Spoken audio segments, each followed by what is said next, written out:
الحمد لله كفى والصلاة والسلام على عباده الذين اصطفى أما بعد أعوذ بالله من الشيطان الرجيم وقال النبي صلى الله عليه وسلم من قتل دون ماله فهو شهيد ومن قتل دون دينه فهو شهيد ومن قتل دون دمه فهو شهيد ومن قتل دون أهله فهو شهيد رواه الترمذي.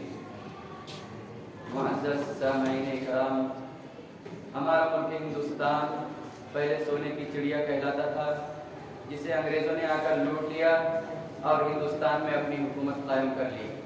انڈیا کے لوگوں کو اپنا غلام بنا لیا اور لوگوں کو ہندوستان چھوڑنے پر مجبور کرنے لگے.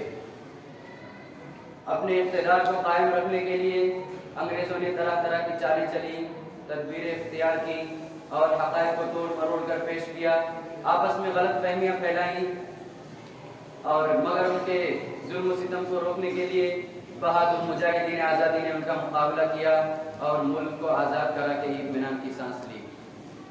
آزادی کی لڑائی میں ملک کے ہر طبقے نے حصہ لیا، بچے، بوڑھے، جوان، مسلم، غیر مسلم، سب لوگوں نے قربانیاں دی، لیکن سماج کی قیادت کرنے والے علماء کی قربانیاں سب سے اہم ہیں.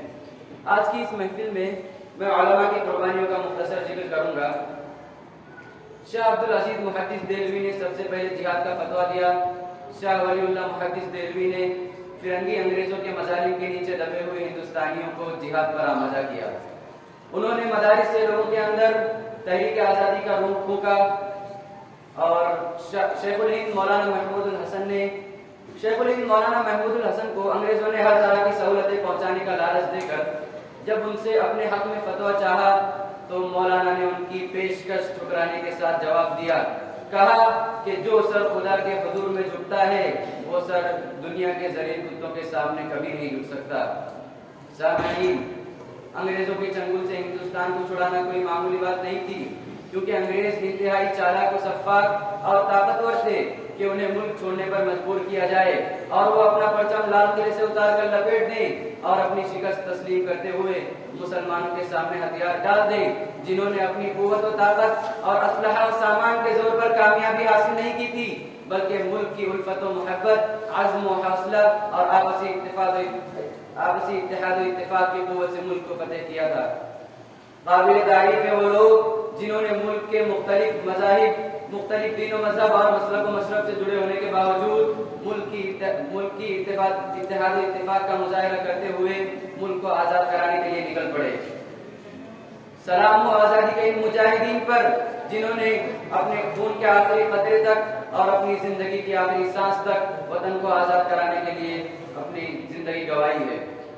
آخر میں اللہ رب العالمین سے دعا ہے کہ ہم سب کو جب تک دنیا میں زندہ رکھے، امن و ایمان کے ساتھ زندہ رکھے، اور جب ہمارا خاتمہ ہو تو ایمان بالخیر ہو. آمین. وآخر دعوانا الحمدللہ رب العالمین.